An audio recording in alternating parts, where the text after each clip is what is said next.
ABC4's Reed Cowan joins us live from Ground Zero tonight. Reed. Good evening. It is just after midnight here at Ground Zero, where they are in full preparation mode for ceremonies that will begin here in the next few hours. Ceremonies that the Wallstrom family will partake in tomorrow morning very early.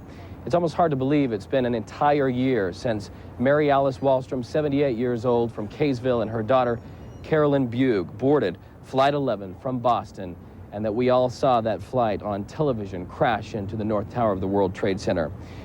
For the Wallstrom family, this year has been about finding peace amidst peril and purpose amidst great pain. And part of that mission involves the Wallstroms tomorrow attending this ceremony at Ground Zero tomorrow morning. So they will be taking everyone with them as they go, and they will be taking everyone's hopes and desires to move on but not forget. The anxiety level is very high. Being that close to where it happened, I'm sure it'll be very emotional. Join ABC4 News tomorrow night at 5, 5:30, and then at 10 o'clock to see what the Wallstroms experienced here in New York, from the memorials at Ground Zero to also meeting other victims' families. Will have their complete story. Tonight, though, from Ground Zero, we turn our focus to another Utah family who felt the sting of 9/11, the Huffords of Sandy. Matt Hufford was in the South Tower of the World Trade Center when the North Tower was hit by Flight 11 out of Boston. Many of his peers with Morgan Stanley died, but he escaped. And tonight we share with you his amazing story of survival. And the death toll, still uncountable, is also unimaginable. From within the chaos of the World Trade Center came a lone Utah survivor. I smelled diesel fuel, could smell gas in the air, and I could see confetti paper just swirling around outside all over the place. So I assumed that a bomb had gone off. Matt Hufford, running for his life, was the first Utahn to hit television airways. Can't believe what I'm seeing right now. I can't believe I made it out of that building, and I was watching people jump off at the top and fall all the way down. You're saying jumping off the top of one of the towers, Matt? Yes. Hufford was on the 61st floor when the first plane hit the North Tower. Instinctively, Hufford ran down 43 flights of stairs to the World Trade Center Plaza, just in time to see the second plane hit his building in a ball of fire. It was enough to feel similar to when you open the oven, when you forget you have the broiler on and you kind of singe your eyebrows. It was all the way down on the ground. The heat was that intense. From the chaos inside the Trade Center to the chaos on the street, Hufford ran as far and as fast as he could, finding refuge inside a Holiday Inn. I was really confused as to why I was sitting there in one piece, because I know that so many people were devastated by it. 1 year later, Hufford still wonders, determined to live his life better and never forget the events of 9/11 that nearly took his life. Glad that my kids still have a dad and my wife still has a husband. I'm truly glad that I survived. And like so many of the heroes we've come to know since 9/11/2001, Matt Hufford has turned this tragedy into triumph. He now takes his story to Utah school children, teaching them that he does believe that good prevails over evil. Much more to come in the next 24 hours here from Ground Zero Live. Now back to you. So many incredible stories, Reed. We understand that you're staying in the same hotel where President Bush is staying. Tell us about the security measures there. That's right. We are staying at the Waldorf Astoria, a place where President Bush will check in tomorrow night after he spends time here at Ground Zero and in other memorials around the city. I can tell you, as we arrived at the Waldorf Astoria, we were asked not to go in the front door with all of our camera gear, but to go in the side door through the service entrance. And the Secret Service was definitely there. We very much felt the presence of the Secret Service to keep the leader of the free world safe. But I have to stress, though, that all of the security here at Ground Zero is not really out of a sense of fear, but more out of a sense of control and really out of a sense of respect for the families who will come here tomorrow to mourn and find closure here at Ground Zero. All right, Reed, we will look forward to hearing from you tomorrow on ABC4 News at 5 and 10 as well. Thank you very much. Good morning, Utah's Reed Cowan is at Ground Zero in New York, where a Utah family lost 2 loved ones as terrorists brought American Flight 11 into one of the Twin Towers. Reed? Good evening, Barb. We are coming to you live from Ground Zero, where President Bush just left after attending a ceremony with the Wallstrom family of Kaysville. You know, for the Wallstroms at home who were not able to make this trip to New York City, they see their sons, Norm and Nathan Wallstrom, as ambassadors of this experience to their entire family. And that's why we followed them to New York, to make you at home audience to them being ambassadors of this experience as well. Take a look. If you look over at the World Trade Center or where it used to be, they are all gone.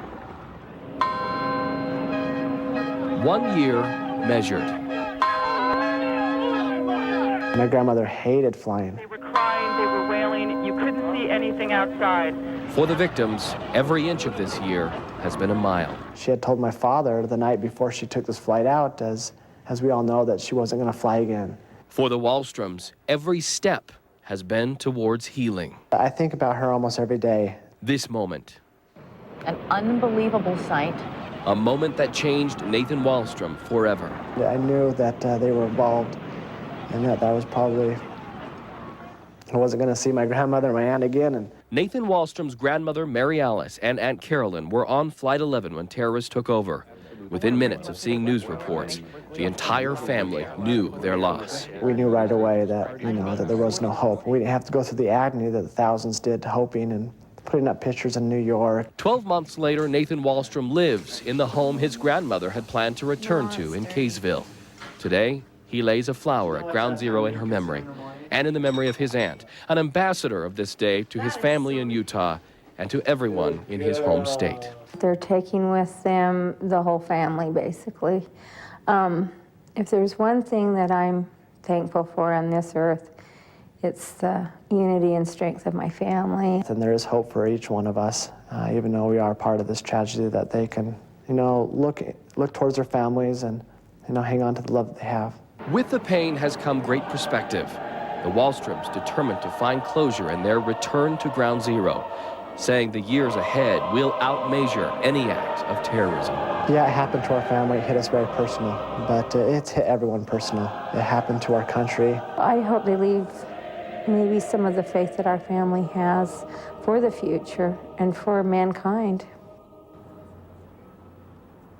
And a side note to this story, we are sad to report that Margaret Wallstrom, whom you just saw, her father passed away earlier this week unexpectedly. His funeral was 1 day before Norm and Nathan left for Ground Zero. But the family says they remain resilient in their faith. Barb?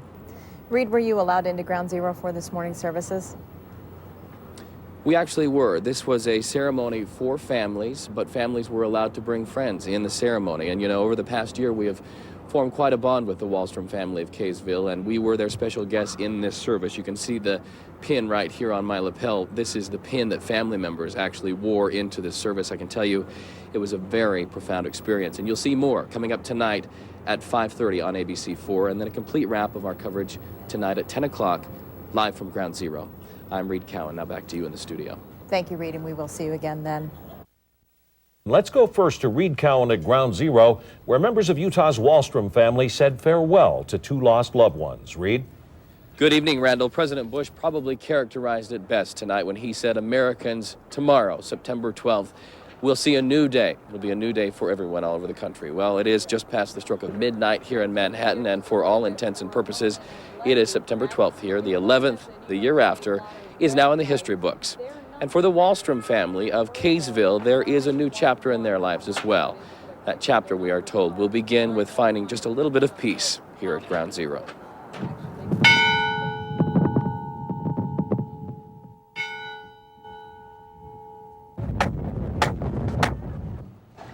September 11th, 2001 was about hate.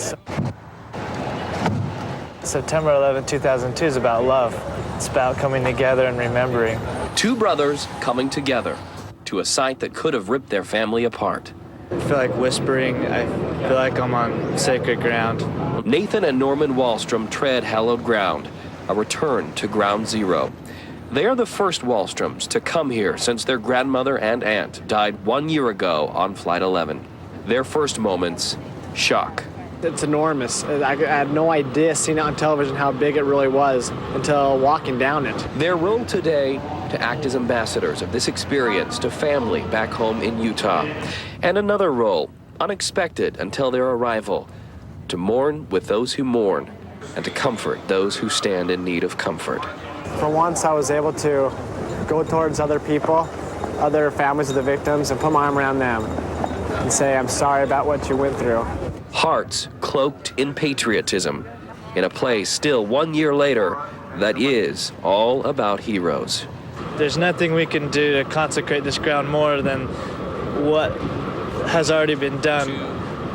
The people who lost their lives here have already made this ground more hallowed than we can do anything here today.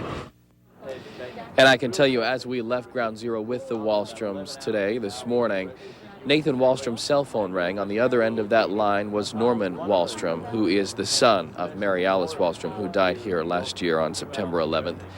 His first question took me back. He did not ask, who did you see, what dignitaries did you meet, and what was it like at the World Trade Center?